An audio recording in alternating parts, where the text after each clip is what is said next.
Bismillahirrahmanirrahim. Assalamu alaikum dear students. This is me Muhammad Irfan Anwar, your chemistry teacher. Well dear students, आज हमने test number 21 पढ़ना है जो कि UHS के फिजिकल केमिस्ट्री के टॉपिक 1 फंडामेंटल प्रिंसिपल से एसोसिएटेड है. बहुत इंटरेस्टिंग टेस्ट है. So let's move towards the discussion of the test. जी तो डियर स्टूडेंट्स, इस वक्त टेस्ट आपके सामने है. हम इसको डिस्कस करेंगे और इसके अंदर जो तमाम सवालात हैं हमारे लेक्चर के अंदर जितने भी फार्मूला डिस्कस किए गए थे उनकी प्रॉपर इंप्लीमेंटेशन है, एप्लीकेशन है. आपने ध्यान से सुनना और समझना है. सो क्वेश्चन नंबर 51 है आप लोगों के सामने.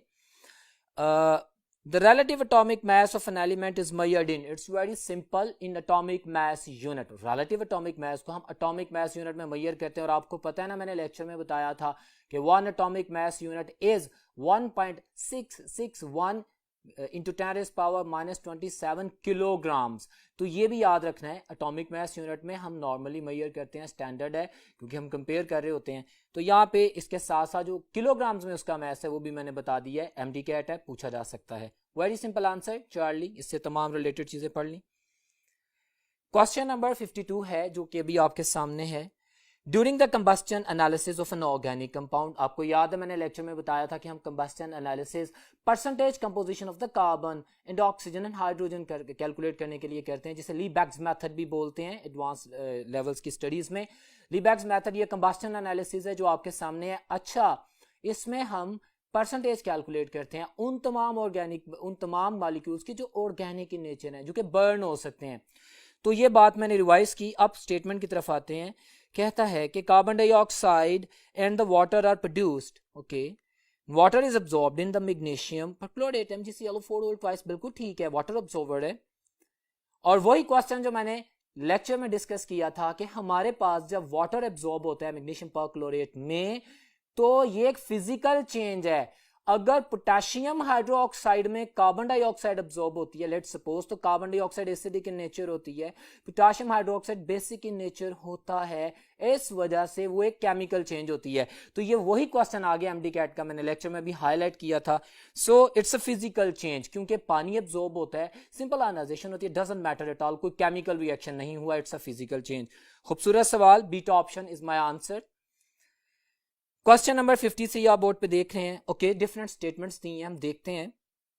Consider the following statements about the chemical equations. Okay, they do not tell about the conditions. Okay, note करते हैं.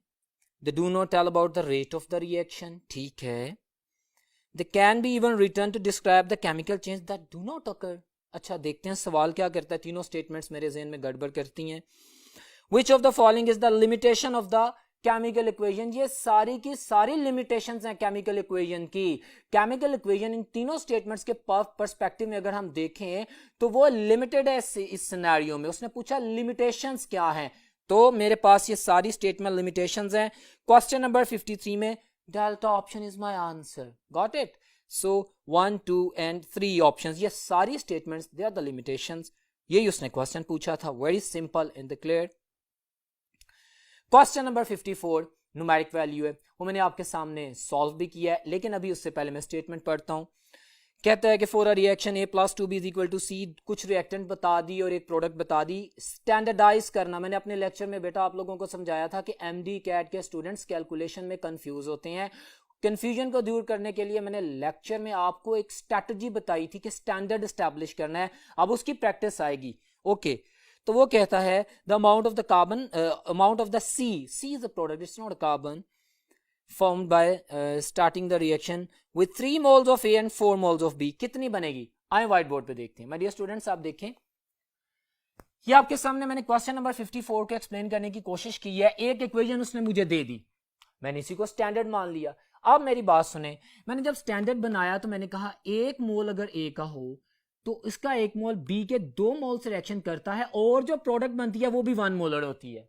स्टैंडर्ड तो मेरे सामने है. अब वो क्वेश्चन दे रहा है. क्वेश्चन क्या करता है, कहता है कि अगर मैं इसके 3 मोल्स दे दूं आपको, जैसा कि स्टेटमेंट में है, इट्स ओके, मैंने लिख लिया, और इसकी अमाउंट में डबल करके 4 मोल दे दूं, ओके, तो मेरे पास प्रोडक्ट कितनी बनेगी. मैं समझाता हूं, वैसे तो आंसर आपको क्लियर हो गया होगा.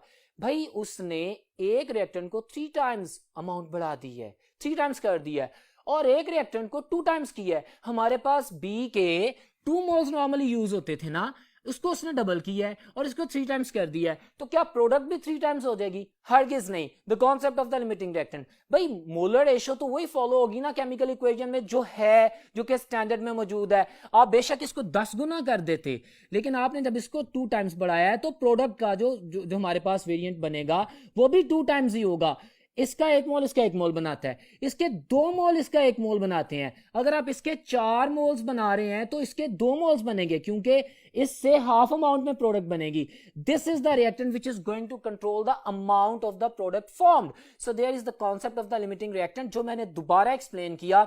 बड़ा सिंपल क्वेश्चन है, बहुत ईजी क्वेश्चन है, कतन कंफ्यूज होने की जरूरत नहीं है। आपके सामने सॉल्व किया, एक्सप्लेन किया है, उम्मीद करता हूं कि आपको समझ आया अगर आप इसको देखेंगे। सो अगर मैं ऑप्शंस में देखूं तो मेरे पास जो ऑप्शन आ रही है, जो आपके सामने प्लेस की गई है, alpha option, the very simple option. Clear हो गया? सो पेपर पे देखते हैं, क्वेश्चन नंबर 55 है। उसने मोल्स दे दिए किसके? मैग्नीशियम सल्फेट के, 10⁻³ मोल्स। अच्छा, मोल्स दे दिए, हैज द मैस, ओके। अच्छा, उसने मुझसे मैस पूछा है। आए व्हाइट बोर्ड पे चलते हैं, इसको मैंने सॉल्व किया आप लोगों के लिए। Mass of magnesium sulphate is equal to the number of moles multiplied by molar mass. ये मैंने फॉर्मूला डेरिवेशन किया। आपको याद होगा मैंने लेक्चर में कहा था कि number of moles is equal to given mass divided by the molar mass of any species, चाहे एटम हो, चाहे आयन हो, चाहे मॉलिक्यूल हो, चाहे फार्मूला यूनिट हो। याद आ रहा है? तो नंबर ऑफ मोल्स और गिवन मैस और मोलर मैस, इन 3 चीजों में रिलेशन है। अब उसने स्टेटमेंट में मुझे क्या कहा? उसने मुझे नंबर ऑफ मोल्स दे दिए और साथ में उसने फार्मूला बता दिया हुआ है।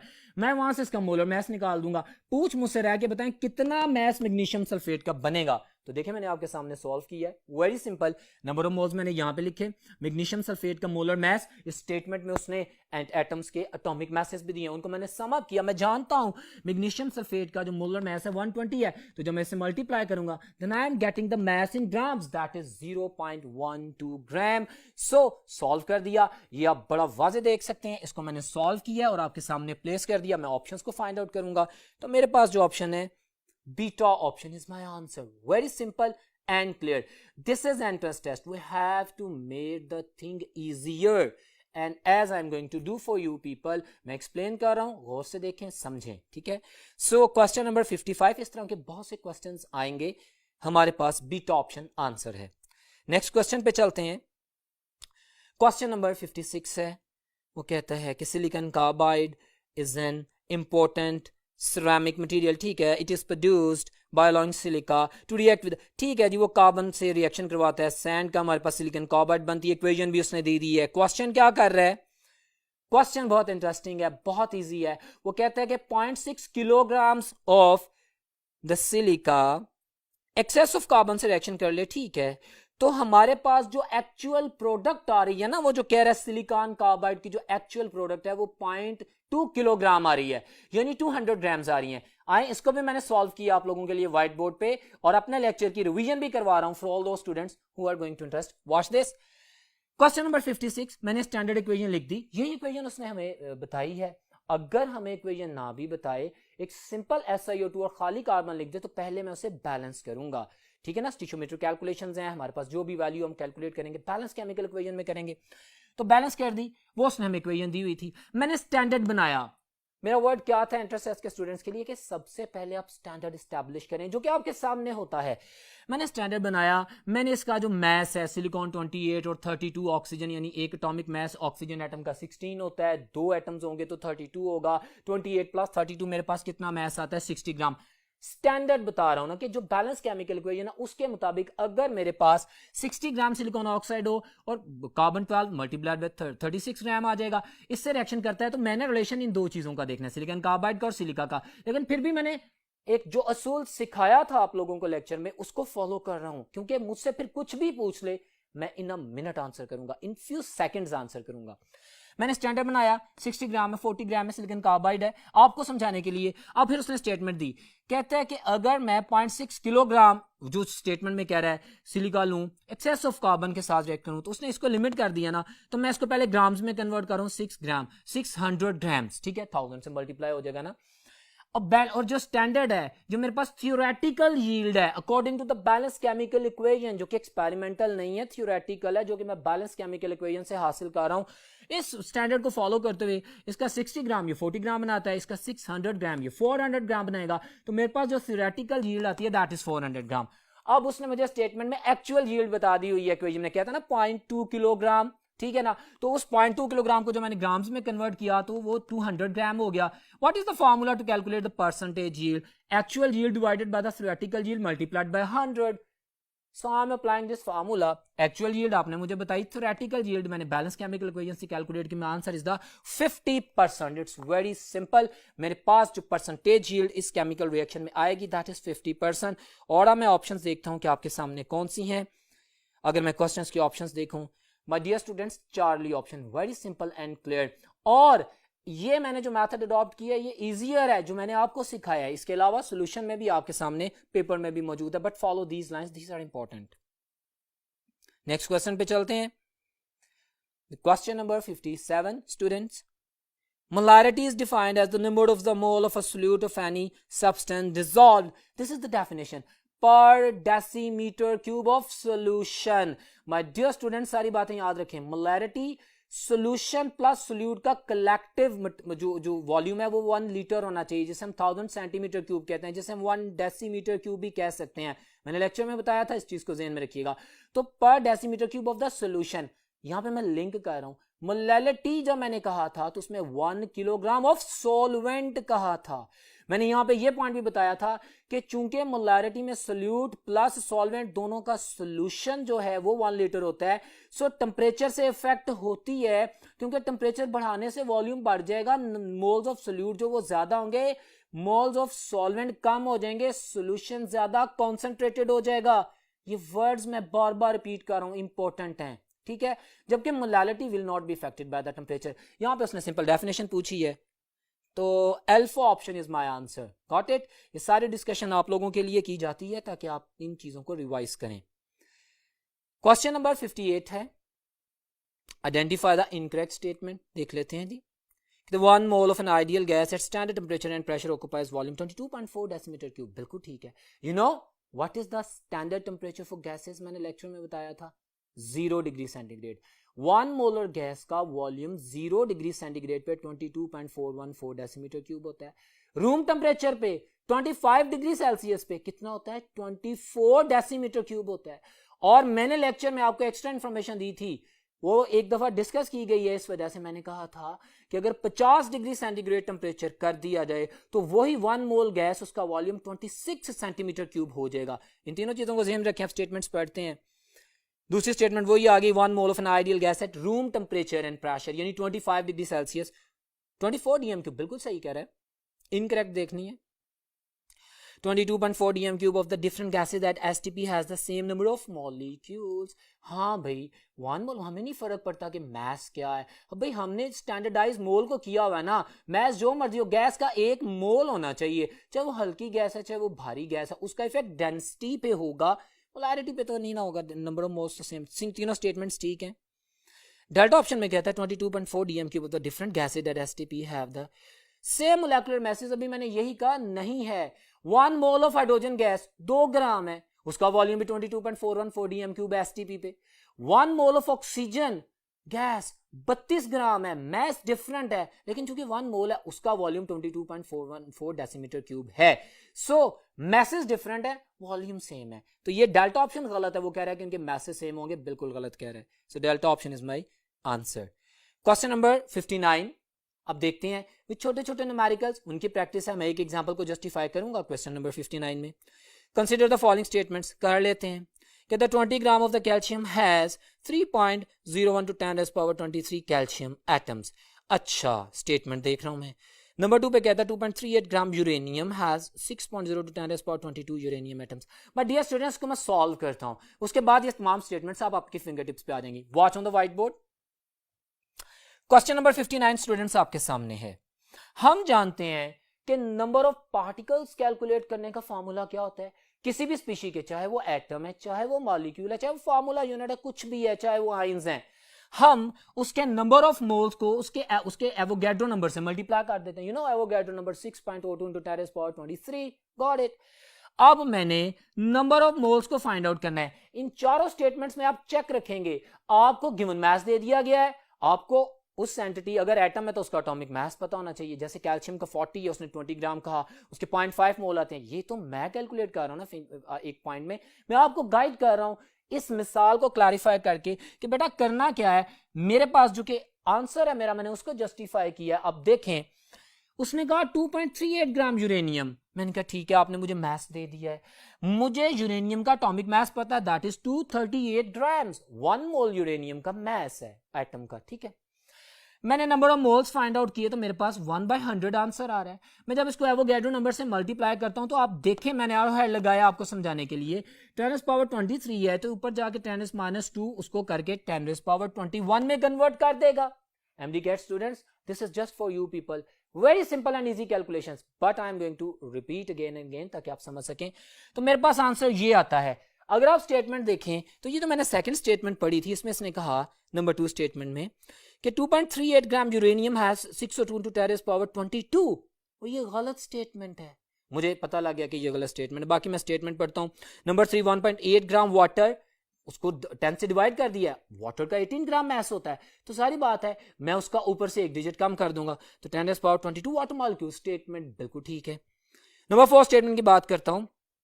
35.5 gram chlorine has 6.02 10 power 23 chloride ions. 23 chloride ions ही लिखा हुआ है, बिल्कुल सही लिखा हुआ है. गिवन मास 35.5 है क्लोरीन का, divided by 35.5 multiplied by 6.02 10 power 23, तो इसका आंसर 6.02 10 power 23 आएगा. तो मेरे पास अभी तक जो स्टेटमेंट रॉन्ग है वो नंबर 2 स्टेटमेंट है, वही उसने पूछा है. Beta option is my answer. Number 2 statement is wrong. Clear है. So smartly working you can do all these things in front of you. So ये मैंने आपके सामने एक्सप्लेनेशन किया ताकि आप अंडरस्टैंड कर सकें. अब हम नेक्स्ट क्वेश्चन की तरफ बढ़ते हैं.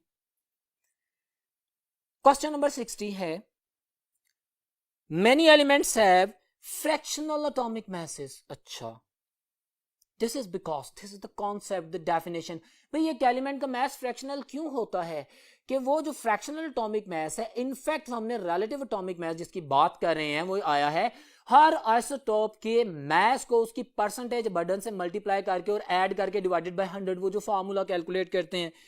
तो अब वो स्टेटमेंट कह रहा है this is because the mass of atom is itself. नहीं, ये गलत स्टेटमेंट है, ये मेरा आंसर नहीं है. बीटा ऑप्शन देखता हूं तो atomic masses are average masses of the isobars. अभी आइसोबार्स की केमिस्ट्री भी मैंने लेक्चर में बताया था. आइसोटोन्स क्या होते हैं, आइसोबार्स क्या होते हैं, आइसोस्टर्स क्या होते हैं और आइसोटॉप्स क्या होते हैं, वो चीजें भी ज़हन में रखिएगा. तो ये भी रेलेवेंट नहीं है. नहीं, atomic masses are the average masses of the isotopes. Well, average masses of isotope ही की बात नहीं, परसेंटेज बंडल्स को भी तो लाना है बीच में. मैं डेल्टा ऑप्शन पढ़ता हूं. Atomic masses are the average masses of the isotopes proportional to their relative abundance. Delta option is my answer. Delta is the suitable most answer. इस इज आंसर जिसको हमने डिस्कस किया आपके सामने. क्वेश्चन नंबर 61 पढ़ते हैं. Which of the following characteristic property is not shown by isotopes of an element? Isotopes की chemistry और डेफिनेशन ज़हन में रखिएगा. हमारे पास एक ही एलिमेंट के डिफरेंट एटम्स जिनका नंबर ऑफ न्यूट्रॉन डिफरेंट होता है, जिनका न्यूक्लियन नंबर जिसे हम मैस नंबर कहते हैं वो डिफरेंट होता है. You know I am speaking all these words. A levels में न्यूक्लियन नंबर है, एफएससी में एटॉमिक मैस है. ठीक है, एटॉमिक नंबर मतलब एटॉमिक नंबर है, एटॉमिक मैस है या मैस नंबर है.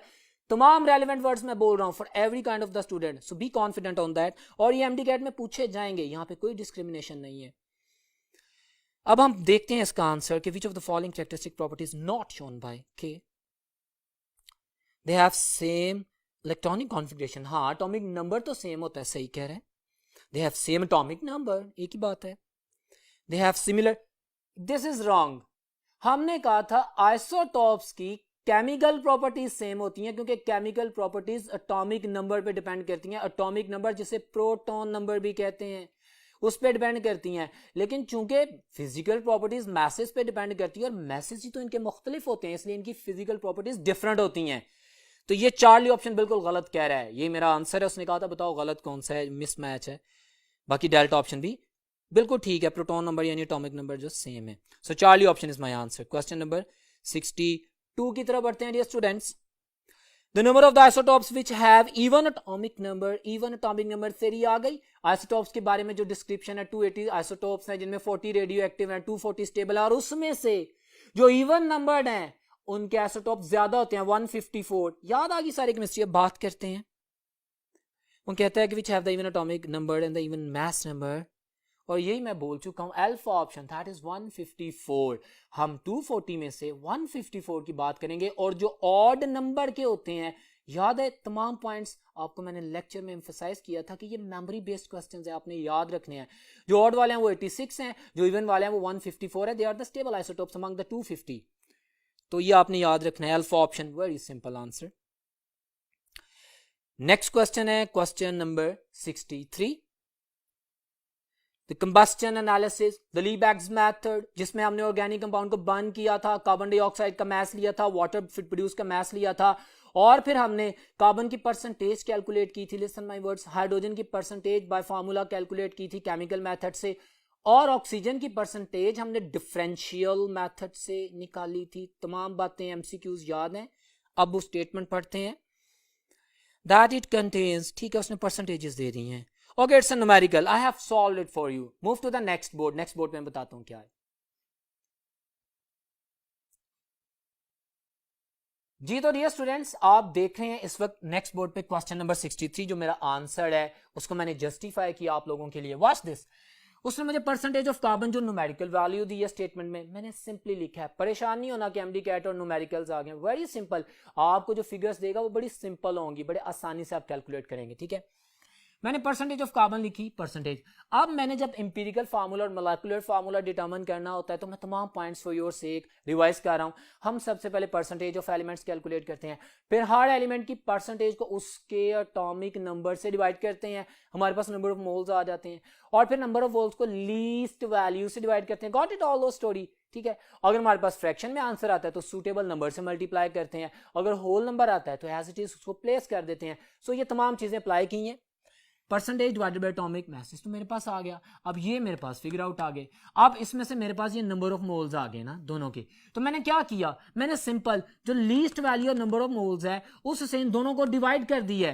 मैंने यहाँ पे एंट्रेंस टेस्ट में रिवाइज करके बोल रहा हूं, आपको समझा रहा हूं। आप देखें कि मैंने 7.14 से इसको डिवाइड किया और इसको भी डिवाइड किया, तो यहाँ पे मेरे पास आंसर 1 आ गया, यहाँ पे आंसर मेरे पास 2 आ गया। अब 1 और 2 ये होल नंबर्स है ना, फ्रैक्शंस में तो नहीं है। अगर फ्रैक्शंस में आते तो मैं किसी सूटेबल नंबर से मल्टीप्लाई करता और फिर मेरे पास एम्पिरिकल फार्मूला आता, लेकिन ये तो मेरे पास आंसर ही होल नंबर में आ गया है। सो मैं कार्बन का 1 लिखूंगा, हाइड्रोजन का 2 लिखूंगा। This is the empirical formula CH2। उसने मुझे क्या, मुझे मोलेकुलर फार्मूला बताओ। मैं अभी आंसर कर रहा हूं। मैंने कहा भाई molecular formula is equal to the integer n, हम n इंटीजर है उसको मल्टीप्लाई करते हैं एम्पिरिकल फार्मूला से। एम्पिरिकल फार्मूला मेरे पास है। अब मैंने इंटीजर n कैलकुलेट करना है कैसे, उसने मुझे स्टेटमेंट में मोलेकुलर मास बता दिया हुआ है, आपके सामने पेपर में स्टेटमेंट है। मोलेकुलर मास उसने मुझे कहा है कि भाई 42 है। अब इंपीरिकल फार्मूला मुझे पता चल चुका है, मैं यहां से इंपीरिकल फार्मूला मास कैलकुलेट कर लूंगा।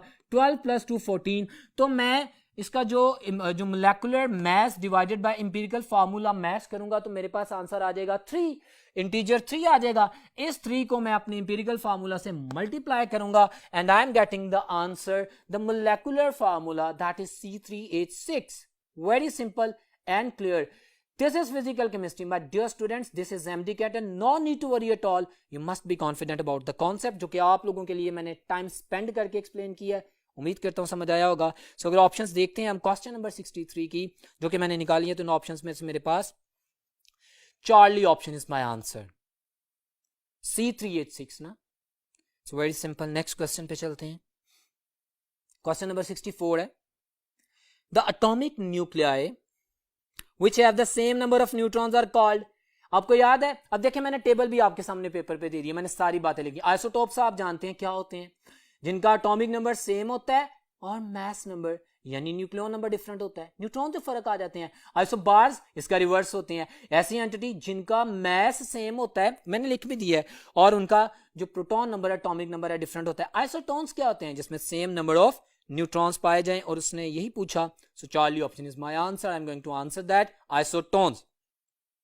और आइसोस्टर्स में मैं आपको बता चुका हूं कि वो तमाम एंटिटीज जिनमें नंबर ऑफ इलेक्ट्रॉन्स, चाहे वो मॉलिक्यूल हो जैसे N2O laughing gas and carbon dioxide, तो इन दोनों में they are the isosters, number of electron same होते हैं।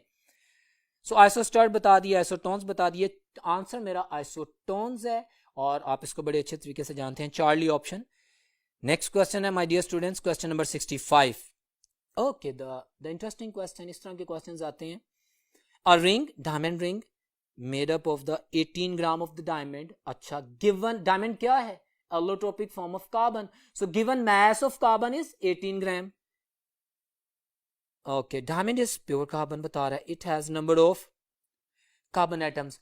अब आप 18 ग्राम डायमंड दे दिया गया है, आप उसके नंबर ऑफ कार्बन एटम बड़ी आसानी से कैलकुलेट कर लेंगे। वॉच ऑन द बोर्ड, मैंने कैलकुलेट भी कर दिया आपको समझाने के लिए, मतलब इन अ वेरी सिंपल सेंस मैं आपको बता रहा हूं। नंबर ऑफ कार्बन एटम्स कितने होते हैं? Number of moles multiplied by Avogadro's number. हमने नंबर ऑफ एटम्स फाइंड करने हैं। नंबर ऑफ मोल्स कैसे कैलकुलेट करते हैं? Given mass over the molar mass of the species. ये चूंकि एटम है तो given mass of the carbon atom यानी diamond divided by the atomic mass of the carbon, that is 12 AMU। तो मेरे पास 1.5 आंसर आता है, इसको मैं एवोगैड्रो नंबर से मल्टीप्लाई कर दूं। अब चूंकि इसने ऑप्शंस दिए हैं मुझे, तो उसने 1.5 Na कहा है, तो मैं आंसर 1.5 Na कर दूंगा। याद रखें स्टूडेंट्स, यहां पे वो 6.02 से मल्टीप्लाइड करके भी आंसर दे सकता है, तो then you will go for 9 point something, ठीक है ना। तो आपने बिल्कुल रिलैक्स रह के इसको आंसर करना है। ऑप्शंस देखता हूं क्वेश्चन नंबर 65 की, तो delta option is my answer. 1.5 Na आपके सामने सॉल्व किया। क्वेश्चन नंबर 66 बहुत interesting. 100 moles of calcium sulphate contains number of moles of oxygen. White board पे चले, मैंने आप लोगों के लिए सॉल्व किया, सिंगल लाइन स्टेटमेंट है, समझाना है ना, हर चीज की बार बार प्रैक्टिस करनी है। हम पहले तो स्टैंडर्ड एस्टैब्लिश करते हैं ना, वो मैंने वही प्रिंसिपल वही मेथड आपके सामने एस्टैब्लिश किया। भाई मैं जानता हूं 1 मोल ऑफ कैल्शियम सल्फेट है, 1 मोल ऑफ कैल्शियम सल्फेट में ऑक्सीजन एटम्स के कितने मोल हैं? 1 मोल मॉलिक्यूल में ऑक्सीजन 4 मोल्स है, सिंपल। आप मुझे 100 कह दो, मुझे 1000 कह दो, मुझे 1:4 रेशो पता लग गई, आप जो भी कहेंगे मैं उससे 4 टाइम्स कर दूंगा। उसने मुझे कहा कि 100 मोल्स ऑफ कैल्शियम सल्फेट है, तो मैंने कहा भाई 400 मोल्स ऑफ ऑक्सीजन एटम आ जाएगा। So delta option, the very simple option, that is my answer, जो कि मैंने आपके सामने एक्सप्लेन भी कर दिया। You can watch this. Next question पे चलते हैं, आपके सामने पेपर है। Well, question number 67. It is not correct regarding the 22 gram of N2O. Laughing gas 22 gram, standard बना लें, चलिए जुबानी करते हैं। N2O 28 + 16, क्या मैस बनता है लॉफिंग गैस का? 44 ग्राम। N2O का मैस 44 ग्राम। उसने स्टैंडर्ड मुझे बता दिया ना, N2O का 44 ग्राम है। उसका क्वेश्चन क्या है? 22 ग्राम। ओके, मैंने फौरन सोचा कि इसने इस मैस को आधा कर दिया है। अब जो भी चीज होगी मैं देखूंगा वो आधी होनी चाहिए, जो नहीं होगी वो मिसमैच होगा। चलें सॉल्व करते हैं, देखते हैं इसको। वो कहता है it occupies 11.2 decimetre cube volume gas at STP. अगर 1 मोल होता तो 22.414 डेसीमीटर क्यूब होता। अब उसने मोल ही आधा दे दिया, 22 ग्राम कहा है ना, तो मैं उसके वॉल्यूम को भी आधा करूंगा। तो मेरे पास अल्फा ऑप्शन बिल्कुल करेक्ट है, 11.2 22.4 का हाफ। बीटा ऑप्शन कहता है it contain 1 mole of nitrogen gas. अब 1 मोल ऑफ N2O में 44 ग्राम, N2O में कितने नाइट्रोजन थे? 2 नाइट्रोजन के एटम थे ना, 2 मोल थे ना नाइट्रोजन एटम के। अब उसको आपने हाफ कर दिया तो 2 से वो 1 हो जाएंगे। तो यही वो कह रहे it contains 1 mole of nitrogen atom, बिल्कुल सही स्टेटमेंट है। चार्ली ऑप्शन की बात करें, it contains 0.5 gram of the atoms of oxygen, बिल्कुल सही है। N2O अगर 44 ग्राम होती तो इसमें 1 मोल ऑक्सीजन एटम होता। N2O एक ऑक्सीजन एटम है, आपने इसका मैस आधा कर दिया, इसके मोल्स आधे कर दिए, तो 1 से ऑक्सीजन भी 0.5 होगी, आधी होगी, बिल्कुल सही बात है। आप स्ट्रेटजी समझ रहे हैं जो मैं समझाना चाह रहा हूं, जो एक्चुअली MDCAT का प्लान है, जिस तरह क्वेश्चन सॉल्व किए जाते हैं। सो अभी तीनों स्टेटमेंट ठीक है, डेल्टा ऑप्शन की बात करते हैं। It contains 1 gram molecule of N2O। Gram molecule या मोल एक ही वो लफ्ज होता है, 1 मोल या 1 ग्राम मॉलिक्यूल। भाई कैसे? 44 ग्राम अगर होता तो 1 मोल ऑफ N2O होता, 1 ग्राम मॉलिक्यूल ऑफ N2O होता। आपने तो मैथ आधा किया हुआ है, तो इसका मोल 0.5 ग्राम मॉलिक्यूल ऑफ N2O होना चाहिए था। डेल्टा ऑप्शन इज रॉन्ग, यही मेरा आंसर है, दैट इज इनकरेक्ट। बाकी तीनों ऑप्शन करेक्ट थी, ये गलत है। सो नेक्स्ट क्वेश्चन पे चलते हैं। Question number 68, total number of the atoms present in 17 gram of hydrogen पर ऑक्साइड इज। इसको सॉल्व किया है मैंने नेक्स्ट बोर्ड पे। सर नेक्स्ट बोर्ड पे चलते हैं और आपको एक्सप्लेन करते हैं कि वहां पे क्या है। जी तो डियर स्टूडेंट्स, व्हाइट बोर्ड पे आप देख सकते हैं क्वेश्चन नंबर 68, हाइड्रोजन पर ऑक्साइड H2O2, व्हाट्स दिस। मैंने फार्मूला लिखा, साथ ही मैंने स्टैंडर्ड एस्टैब्लिश कर दिया। मैंने जो आपको स्ट्रैटेजी बताई है कि आप किसी भी चीज का जो आपको मॉलिक्यूल दिया जाए, आप सबसे पहले उससे रिलेटेड तमाम चीजें लिख लिया करें।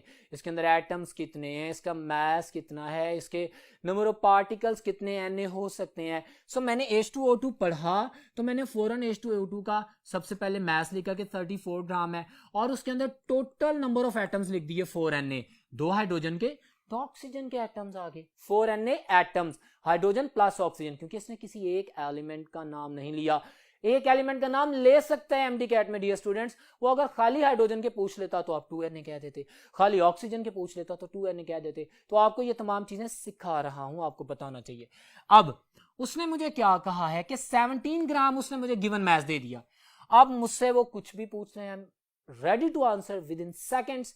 मुझे इतना पता है कि 34 से हाफ करके दे दिया है। अब वो पूछता क्या है मुझसे, अगर तो मुझसे मोल पूछता, पूछा नहीं है उसने, अगर पूछता तो मैं 1 सेकंड में आंसर करता कि 1 मोल से हाफ मोल हो गया है।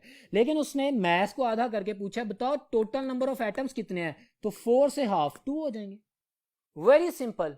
सो you are going to solve it. तो 2 Na एटम्स जो कि मैंने आप लोगों के लिए आपके सामने सॉल्व किए हैं।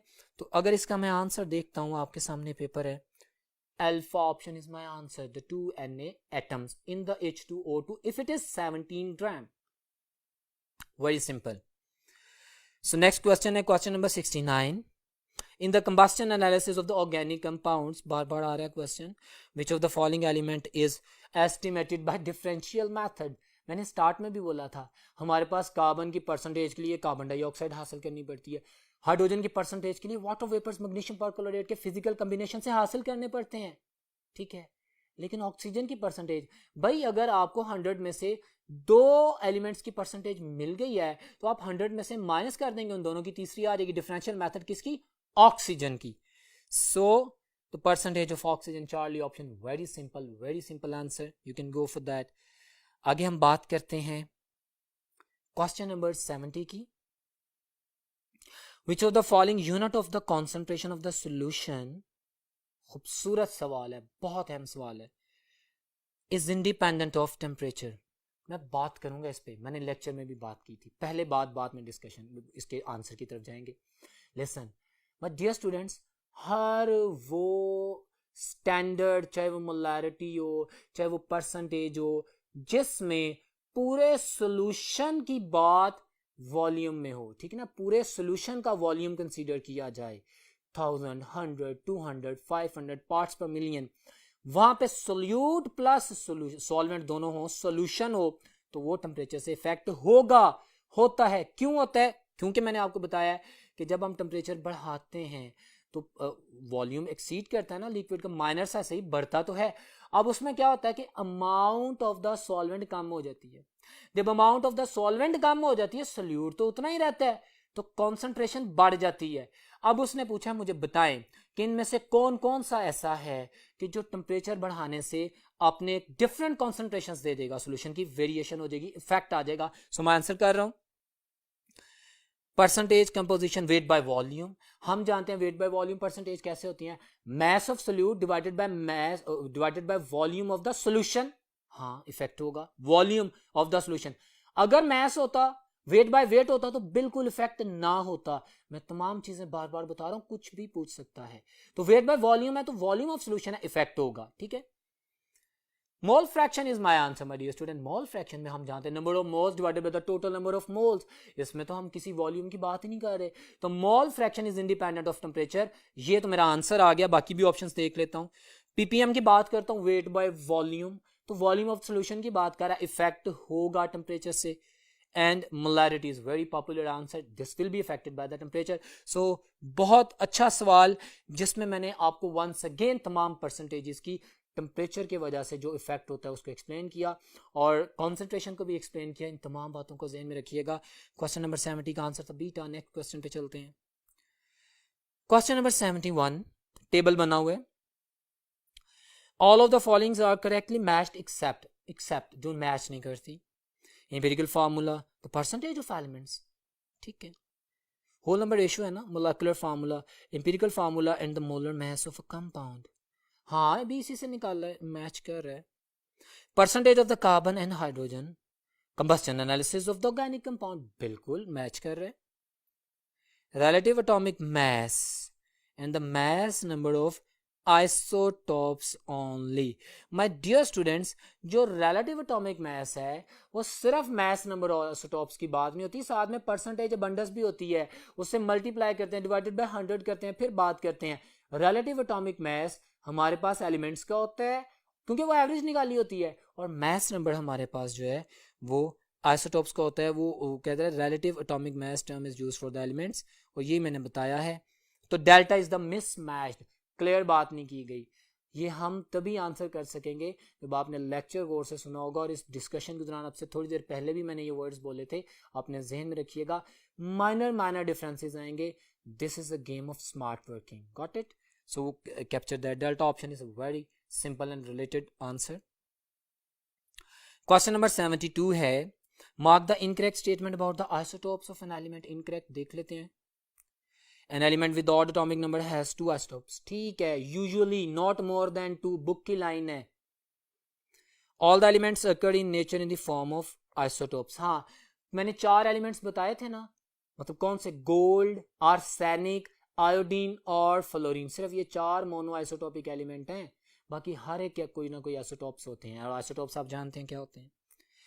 ये स्टेटमेंट ठीक थी. Charlie, the number of isotopes having odd number is 86. ये गलत है, ये 89 कह रहा है, 86 होते हैं. ये 89 कह रहा है, ये गलत ऑप्शन है. ये मेरा आंसर, उसने कहा था गलत बताओ. भाई 240 में से 154 तो इवन पे चले गए, तो बाकी 86 बचते हैं. So my answer is the Charlie option. Very simple. Question number 73 है, the number of the molecules in 22.4 dm, 1 मोल की बात कर रहा है हाइड्रोजन की, एट 0 डिग्री 1 एटमॉस्फेयर आर. भाई 1 मोलर गैस की बात की है, उसने कहा है 22.4 decimetre cube of hydrogen gas at the standard temperature and pressure. तो वो 1 मोलर होता है ना, और 1 मोल ऑफ द एंटिटी में कितने पार्टिकल्स होते हैं. अगर तो हाइड्रोजन मॉलिक्यूल पूछ रहा है तो 6.02 × 10⁻23 यानी Na, और अगर वो हाइड्रोजन एटम्स पूछता तो 2Na, क्योंकि एक हाइड्रोजन गैस में 2 हाइड्रोजन एटम होते हैं. हाइड्रोजन गैस के एक मॉलिक्यूल में 2 एटम्स होते हैं. तो यहाँ पे उसने सिंपल मॉलिक्यूल की बात की है, तो मेरे पास beta option very simple answer. 6.02 × 10⁻23. Got it. आप स्टूडेंट्स एक बात ऑब्जर्व कर रहे हैं कि this is for the sake of you people only. I am explaining all the relevant data and I expect कि आप इन तमाम चीज़ों को ज़हन में रखते हुए तैयारी करेंगे, इंशाल्लाह बेहतर होगा. Question number 74, a solution of urea is 20% weight by volume, the volume in which the 1 gram all of it is dissolved. The beautiful question. भाई यूरिया, इसका मोलर मास क्या होता है, 60 ग्राम. 1 मोल, 1 gram molecule, 1 mole of urea 60 ग्राम का. उसने बड़ी, ये से मैंने सॉल्व किया है, सी ऑन द व्हाइट बोर्ड. देखिए क्वेश्चन नंबर 74 है, उसने मुझे कहा 20% यूरिया सोल्यूशन. इसका मतलब क्या है, 20 gram of urea is dissolved in 100 centimetre cube of solution. ठीक हो गया. तो मैंने लिख दिया 20 ग्राम इन 100 centimetre cube of solution. Got it. अब वो मुझे कहता है कि 1 ग्राम मोल ऑफ यूरिया, तो मैंने मास कैलकुलेट करना है. मैंने वही कैलकुलेट किया कि मेरे पास मोलर मास ऑफ यूरिया 60 ग्राम होता है. सो 20 ग्राम, 20% सोल्यूशन बनाना है ना, 20% वेट बाय वॉल्यूम बनाना है ना, तो 20% वेट बाय वॉल्यूम में अगर 20 ग्राम 100 सेंटीमीटर क्यूब ऑफ सोल्यूशन में आता है, तो 20 से जब 60 करेंगे तो आप 3 टाइम्स कर रहे हैं ना, तो आप इसका सोल्यूशन भी 3 टाइम्स कर दें. तो अगर आप 60 ग्राम यानी 1 ग्राम मोल ऑफ यूरिया को 300 सेंटीमीटर क्यूब ऑफ सोल्यूशन में डिसॉल्व करेंगे तो आपके पास 20% वेट बाय वॉल्यूम ही बनेगा. सो ये आपके सामने मैंने एक्सप्लेन किया. अगर मैं आंसर्स को देखूं तो alpha option very simple and clear, मैंने आपके सामने सॉल्व भी की. आप नेक्स्ट क्वेश्चन की तरफ चलते हैं. क्वेश्चन नंबर 75 है, all of the following statements are correct about empirical formula and molecular formula except negative, जो नहीं होगी उसको देखना है. ए में कहता है it is simplest formula that gives the small whole, बिल्कुल ठीक कह रहे हैं, और मोलेकुलर फार्मूला की भी डेफिनेशन बिल्कुल सही लिख रहे हैं। Percentage of element is required to determine it, yes सही कह रहे हैं। Empirical formula and the molar mass of the compound is required to explain it, बिल्कुल सही कह रहे हैं। Empirical formula the molar molecular formula over n, ठीक है, वो इंटर कन्वर्ट कर दिया, वही रिलेशन इंटीजर एन की, मोलेकुलर फार्मूला मैस और दूसरा मैस, बिल्कुल सही है। Delta, this term is used for ionic, empirical formula ionic compounds का तो होता है ही, मैंने लेक्चर में बताया था भाई, इसके अलावा मोलेकुलर कोवेलेंट कंपाउंड्स का भी एम्पिरिकल फार्मूला होता है। तो वो सिर्फ ये कह रहा है कि आयनिक कंपाउंड्स, ये गलत हो गया, उलट कर दिया उसने स्टेटमेंट। ये जो स्टेटमेंट है the term is used for the covalent and the ionic compound, this is for empirical formula, और जो सिंपल हमारे पास कोवेलेंट कंपाउंड से एसोसिएटेड होगा that will be the molecular formula, वहां पे आयनिक बात नहीं होगी, बल्कि इंटर कन्वर्ट नहीं की, यहाँ पे आयनिक की बात कर रहा है। मैं बता रहा हूं कि एम्पिरिकल फार्मूला जो है वो कोवेलेंट कंपाउंड्स का भी होता है, आयनिक कंपाउंड्स का भी होता है, लेकिन मोलेकुलर फार्मूला सिर्फ कोवेलेंट कंपाउंड्स का होता है। Got it? So delta option is my answer. Next question. Question number 76 है, टेबल आ गया। Which of the following is incorrect? Negative question. Statement about the molarity and molality, दोनों चीजें वही ना, solvent per kilogram molality, solution per liter molarity, याद रखना है। Formula दिया गया है, बिल्कुल ठीक है जी दोनों का, बीटा ऑप्शन है। Amount of the solvent non-molar solution is less than that of the one molar solution, बिल्कुल सही है, क्योंकि उसमें जारी बात है पहले सोल्यूट ऐड करेंगे ना मोलर सोल्यूशन में, मोलारिटी में, और बाद में टोटल वॉल्यूम को 1 लीटर पे लेके जाएंगे, सही कह रहे हैं। और चार्ली ऑप्शन कहता है कि it does not change bye, गलत, मोलारिटी चेंज होती है बाय चेंजिंग टेम्परेचर, मोलारिटी नहीं चेंज होती। सो ये वेरी सिंपल आंसर, तो Charlie option is my answer. बाकी डेल्टा का आंसर बिल्कुल ठीक है, यूनिट सही लिखे गए हैं, ठीक है। So Charlie option is my answer. Question number 76. Question number 77 की बात करते हैं। ये मैंने सॉल्व किया आप लोगों के लिए, सी ऑन द व्हाइट बोर्ड। उसने कहा, उसने मुझसे percentage of KOH by weight पूछी, उसने मुझे मैस ऑफ सोल्यूट दे दिया था, स्टेटमेंट में ये mess of solute 5 gram KBr का दिया था, और उसने मुझे कहा था 15 ग्राम वाटर, सॉल्वेंट का मैस 15 ग्राम था, सोल्यूट का 5 ग्राम। मुझे कहता है कि परसेंटेज कैलकुलेट करो, तो भाई वेट बाय वेट में मैं क्या करता हूं, mess of solute divided by mass of solution, solute plus solvent. तो देखिए मैंने आपके लिए सॉल्व किया, पहले मैंने पूरे सोल्यूशन का मैस कैलकुलेट किया ना, फिर उसका given mass of solute divided by the mass of solution multiply by 125%, answer आ जाता है। सो वेरी सिंपल, ये वही स्ट्रैटेजीज हैं जो लेक्चर में मैंने बोल रही थी और अब से पहले टेस्ट में भी बोल चुका हूं। तो answer is the Charlie option, very simple. Next question है question number 78. Which of the following contains 1 mole of the stated particles? ध्यान से आंसर करना है, वो तमाम मोल की केमिस्ट्री, मैंने कहा था नंबर ऑफ इलेक्ट्रॉन्स पूछ सकता है, नंबर ऑफ प्रोटॉन्स पूछ सकता है, नंबर ऑफ न्यूट्रॉन्स पूछ सकता है, नंबर ऑफ एटम्स पूछ सकता है, नंबर ऑफ यूनिट मॉलिक्यूल पूछ सकता है। तो मोल्स का केमिस्ट्री का और एवोगैड्रो नंबर का ध्यान में रखना है। क्वेश्चन नंबर 78 में कह रहा है which of the following contains the 1 mole of the stated particles? Chlorine molecule in 35.5 gram of the chlorine gas. Chlorine molecule बोला, क्लोरीन मॉलिक्यूल में तो Cl2 होता है, उसका मैस तो 1 मोल का कितना होना चाहिए, 71, तो ये तो नहीं है। Electrons in 1 gram of hydrogen gas, well done, this is my answer. Hydrogen gas H2, कितने एटम, 2 एटम, हर हाइड्रोजन एटम के पास 1 इलेक्ट्रॉन। H2 गैस, उसमें उसके 1 मोल में मेरे पास कितने इलेक्ट्रॉन्स होंगे, 2 Na पार्टिकल्स होंगे ना, 2 इलेक्ट्रॉन्स। अब उसने कहा कि electrons in the 1 gram of the hydrogen gas, उसने कहा 1 मोल ऑफ द स्टेटेड पार्टिकल, तो मेरे पास 1 मोल ऑफ हाइड्रोजन गैस में, माय स्टूडेंट जरा समझिए, बड़ी आसान बात है, 1 मोल ऑफ हाइड्रोजन गैस में H2 में इलेक्ट्रॉन्स कितने हैं, 2 मोल्स इलेक्ट्रॉन है, क्योंकि 2 इलेक्ट्रॉन्स हैं। अगर मैं हाइड्रोजन गैस जो कि 2 ग्राम मैस की होती है उसका 1 ग्राम लेता हूं, उसका मोल हाफ कर देता हूं, तो उसके अंदर जो 2 मोल इलेक्ट्रॉन्स थे अब वो 1 मोल इलेक्ट्रॉन्स हो जाएंगे, हाफ हो जाएंगे ना। तो that's why this is my answer, beta option, very simple and clear. So you are going to do this, बाकी ऑप्शंस मिसमैच रहे। यस, क्वेश्चन नंबर 78 का आंसर बीटा है, जो कि आपको एक्सप्लेन किया गया। क्वेश्चन नंबर 79, जॉन डॉल्टन 1808 जिसने एटॉमिक मॉडल पेश किया था पहला. Atomic theory which is based on the following postulate.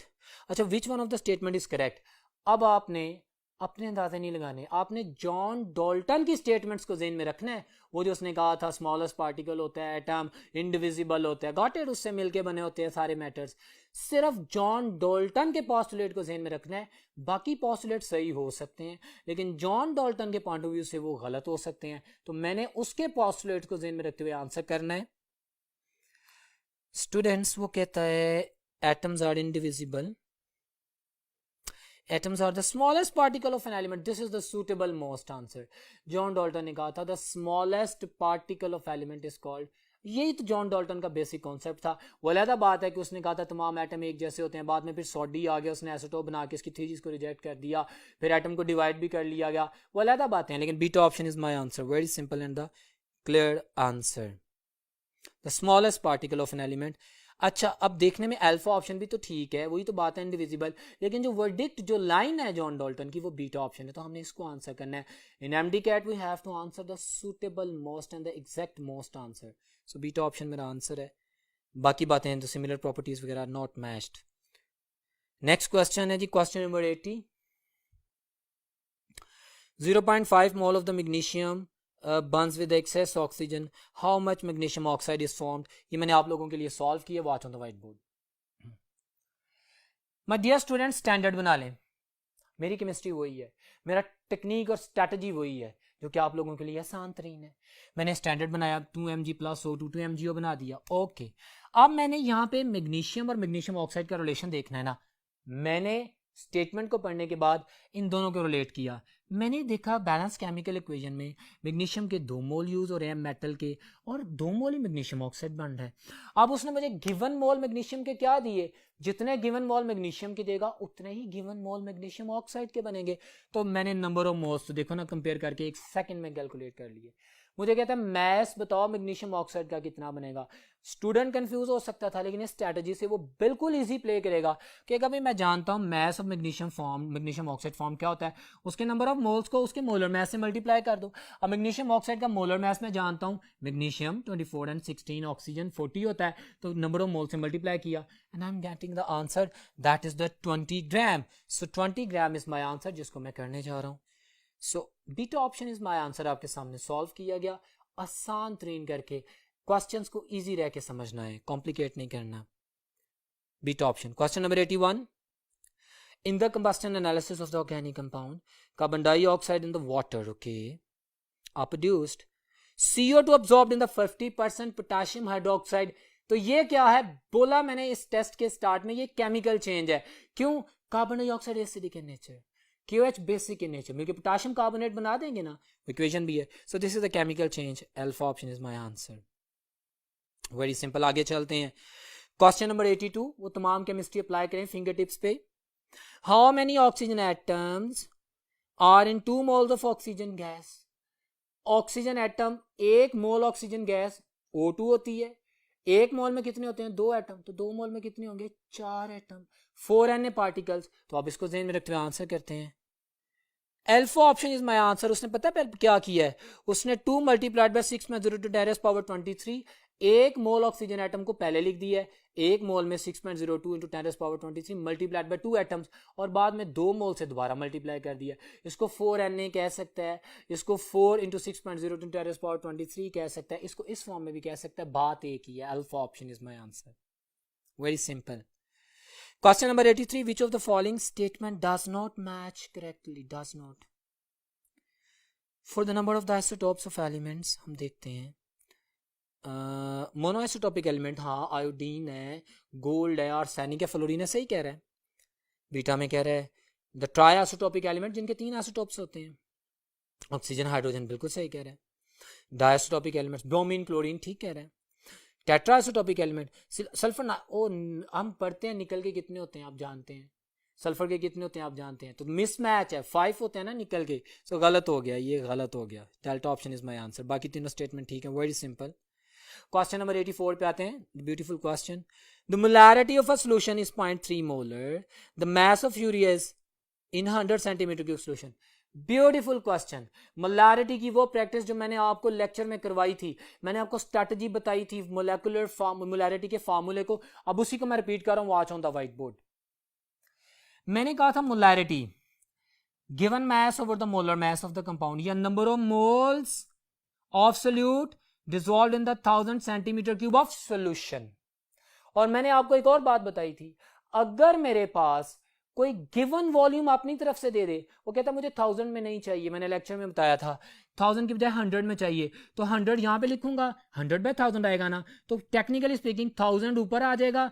आपको मैंने ट्रिक बताया था कि बेटा अगर आपको 1 लीटर या 1 डेसीमीटर क्यूब की बजाय उससे थोड़ा या उससे ज्यादा सोल्यूशन का वॉल्यूम दे दे, तो आप वो जो वॉल्यूम देगा उसको नीचे लिखेंगे और 1000 को ऊपर लिख देंगे। देखें अब उसने मोलैरिटी मुझे दे दी है, मुझे कहता है मैस बताओ, यूरिया बता दिया, यूरिया का मोलर मैस मुझे पता है, मोलैरिटी उसने मुझे बता दी है और परसेंटेज में बता रहा है, तो 100 मेरे पास आंसर है। तो मैं यहाँ पे अगर 100 प्लेस करता, ऊपर 1000 रखता, इसको मैं रीअरेंज करता, तो मेरे पास ये फार्मूला आ जाता है, मोलैरिटी इज इक्वल था गिवन मैस जो कि फाइंड करना is equal to the molarity पता है, मोलर मैस पता है, मल्टीप्लाइड बाय 100/1000। 100/1000 इसलिए कि 1000/100 रीअरेंज होके आया यहाँ पे 1000/100 होना चाहिए था, तो रीअरेंज होके इस फॉर्म में आ गया। तो मैं इसको सॉल्व करता हूं, तो आपके सामने very simple and clear answer 1.8 gram of the urea is being dissolved.